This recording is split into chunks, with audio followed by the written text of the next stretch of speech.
Hello everyone, welcome back to my channel. So again हम एक new video के साथ जिसमें हम अब डिस्कस करेंगे सेमेस्टर 3 के बीबीए एफआईए के कंपलसरी वाले सब्जेक्ट्स। इसमें हम पीवाईक्यू डिस्कस करेंगे, इंपॉर्टेंट टॉपिक्स डिस्कस करेंगे एज हमारा एग्जामिनेशन बहुत ही नियर में है। तो देखते चलेंगे कि हमें क्या क्या पढ़ना इंपॉर्टेंट है, क्या क्या पढ़ना इंपॉर्टेंट नहीं है। जिसको इम्पोर्टेंट नहीं है उसको हम थोड़ा अवॉइड करके चलेंगे, ठीक है। बिकॉज पूरी पूरी बुक पढ़ना is not a good option, because आपके पास इतना भी टाइम नहीं है कि आप पूरी पूरी बुक पढ़ें। And most of the students तो एक महीने पहले, एक हफ्ते पहले से ही पढ़ना स्टार्ट करते हैं, तो वो वैसे भी बुक अवॉइड ही करते हैं पढ़ना ना। सो चलते हैं हम वीडियो के साथ। नाउ सबसे पहले मैं स्क्रीन शेयर करती हूँ आपको, ठीक है। तो मेरे साथ साथ आप भी कुछ टैब्स है जो ओपन कर लीजिए। सबसे पहले बीबीए एफआईए का सिलेबस ओपन कर लीजिए। कंपलसरी वाले सब्जेक्ट है। अभी हम सिलेबस पे चलते हैं, एनईपी सिलेबस, एनईपी बीबीएफआईए सेमेस्टर थर्ड। सो इस वीडियो में हम कॉर्पोरेट फाइनेंस के बारे में डिस्कस करेंगे, ठीक है। कॉर्पोरेट फाइनेंस को लेके चलते हैं, फिर उसके अकॉर्डिंगली जो आपके रेस्ट टू हैं उसके ऊपर मैं वीडियोस क्रिएट करूंगी एंड आपको इंफॉर्मेशन प्रोवाइड कर दूंगी, ठीक है। सबसे पहले कॉर्पोरेट फाइनेंस का लेके चलते हैं। कॉर्पोरेट फाइनेंस में आपकी 4 यूनिट्स में पूरा का पूरा चैप्टर डिवाइडेड है, ठीक है। फर्स्ट यूनिट देखोगे तो आपको फाइनेंशियल मैनेजमेंट का इंट्रोडक्शन है बेसिकली। यूनिट 2 में आप strategic investment decision, capital budgeting and cost of capital ये सब पढ़ोगे। यूनिट 3 में आप strategic financial decision, PIT, EPS के बारे में पढ़ना रहेगा। इसके बाद आपको वर्किंग कैपिटल एंड मैनेजमेंट के बारे में पढ़ना है यूनिट 4 में, ठीक है। तो ये सारे लेसन है जो आपको पढ़ने रहेंगे। नाउ सिलेबस हो गया, अब हम पीवाईक्यू ओपन कर लेते हैं। पीवाईक्यू भी आपको यहीं से मिल जाएंगे। Sorry, it's BTech. हमें जाना है first to six semester wise question papers पे। यहाँ पे आपने जाना है बीबी एफ आई एनईपी।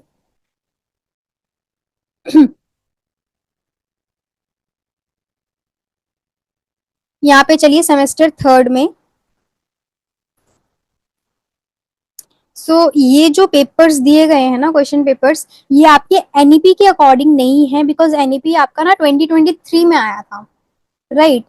ये उससे पहले के एग्जाम्स हैं सीबीसीएस के अकॉर्डिंग। इनको मतलब माइंड में लेके चलिए, सॉल्व करिए। बट द थिंग इज कि क्योंकि पेपर्स तो मिलते जुलते ही आएंगे, बट ये एनईपी का पेपर नहीं है, तो मैंने आपको पहले से ही इन्फॉर्म कर दिया है। हालांकि हम पेपर तो देखेंगे कि कैसा पेपर बना था, क्योंकि उसके बेसिस में हमें आइडिया तो लगेगा, राइट, कि कैसे कैसे क्वेश्चन पेपर्स हमें आ रहे हैं। तो ये रहा कॉर्पोरेट फाइनेंस का paper.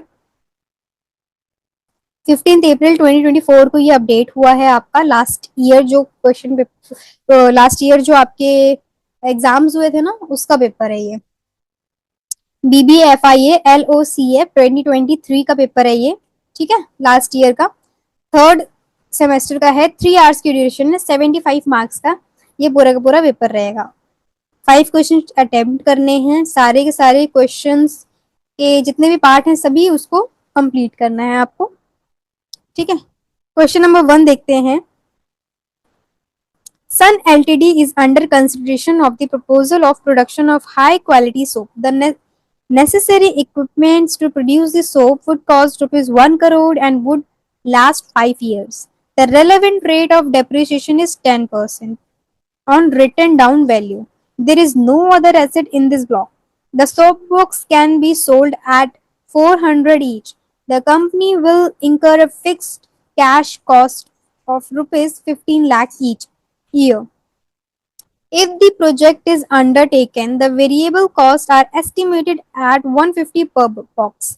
The manufacturer estimates that it will sell about 75,000 boxes per year. Tax rate आपको 25% का गिवन है। Additional working capital equals to 8 lakh will be required.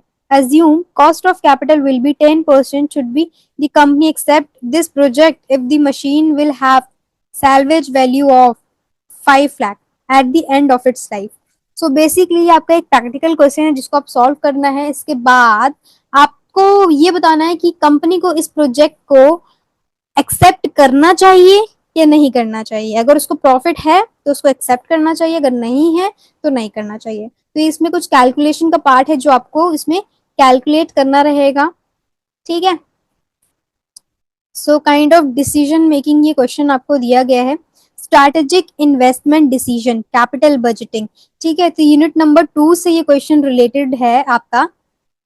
B part देखते हैं, critically analysis of profit maximisation as an objective of financial management. So इसमें क्या है, आपको analyse करना है profit maximisation as an objective of financial management.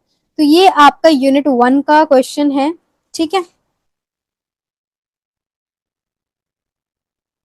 Okay, सो इसके बाद नेक्स्ट क्वेश्चन देखते हैं, question number 2। The following is the data related to two companies of X and Y LTD belonging to the same risk class.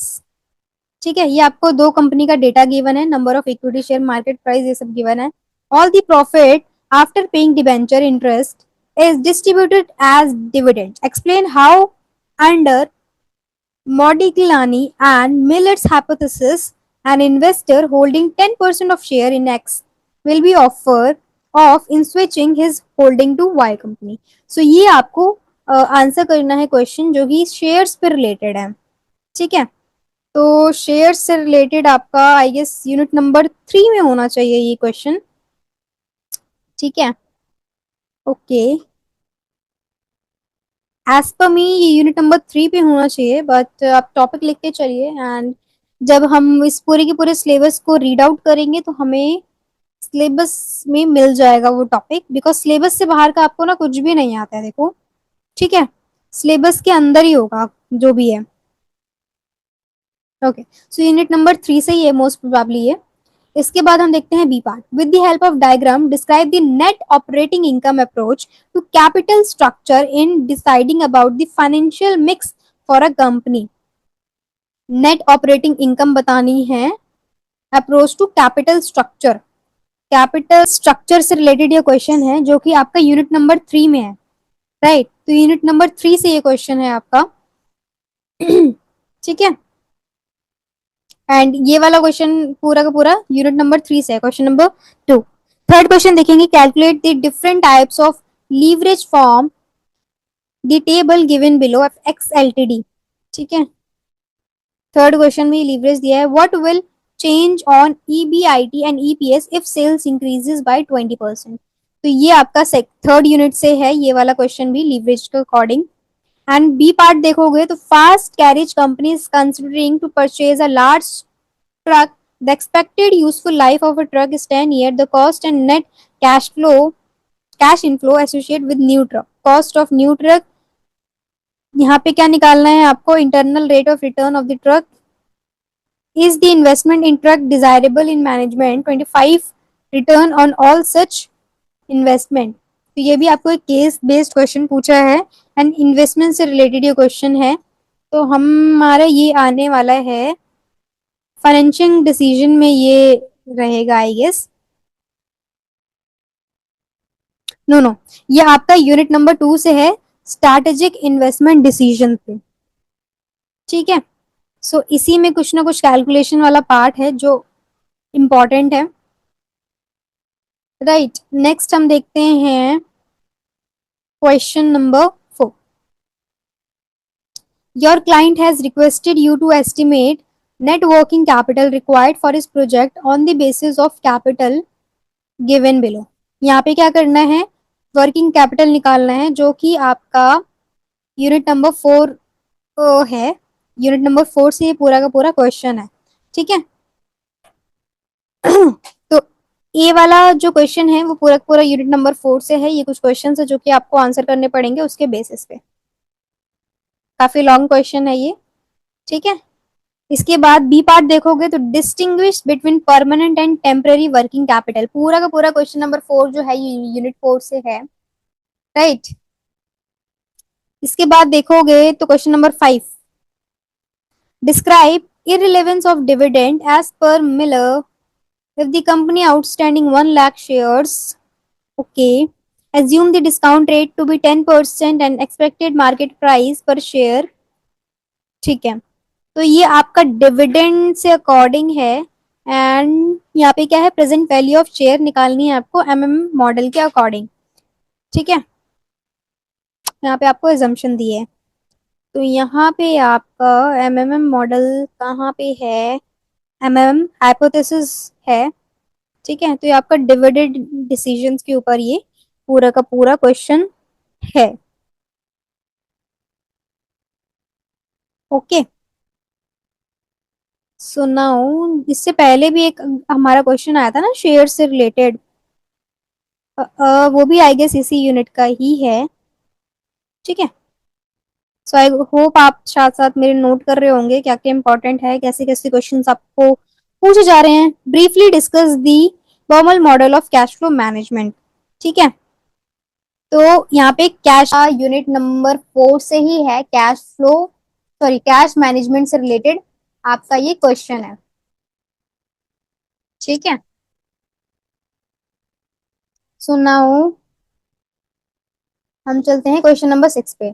ABC LTD estimate demand for 50,000 unit of material during the next year.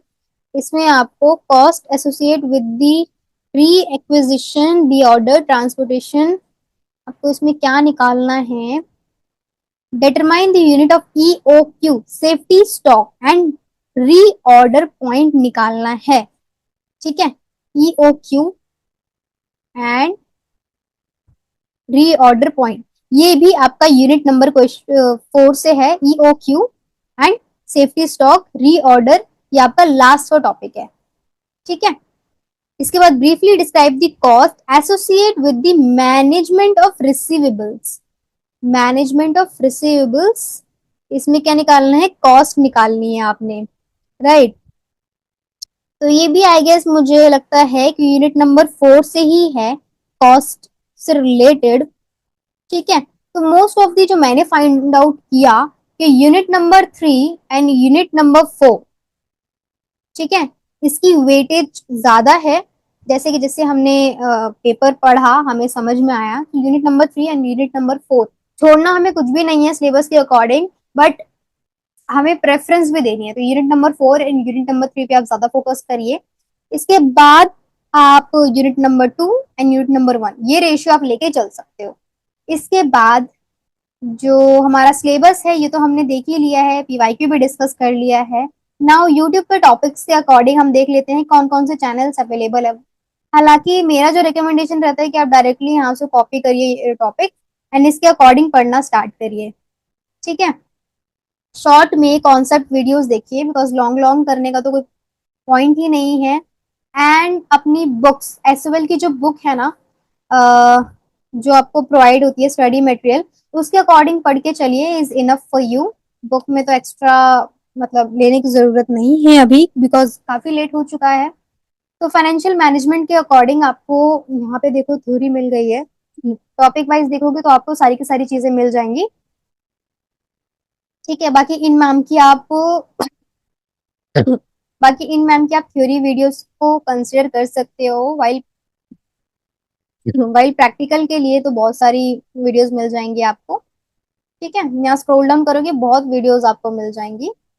बाकी ये sir भी अच्छे पढ़ाते हैं, CH Hamza Tariq, इनकी videos भी आप check कर सकते हो, राइट। एंड हम टॉपिक वाइज सर्च करिए, जैसे मैं यूनिट 2 का ये टॉपिक सर्च करती हूँ तो इसके अकॉर्डिंग भी हमें बहुत सारी वीडियो मिल जाती हैं। ओके, सो आप ऐसे पढ़िए। All the best for your exam. अगर फिर भी कुछ डाउट आता है तो definitely comment down, I will reply to your comments. अगर आपको कोई एल सपोर्ट की रिक्वायरमेंट है डेफिनेटली मुझे आप कमेंट करिए, मैं उसका रिप्लाई करूँ। Thank you so much student, bye bye.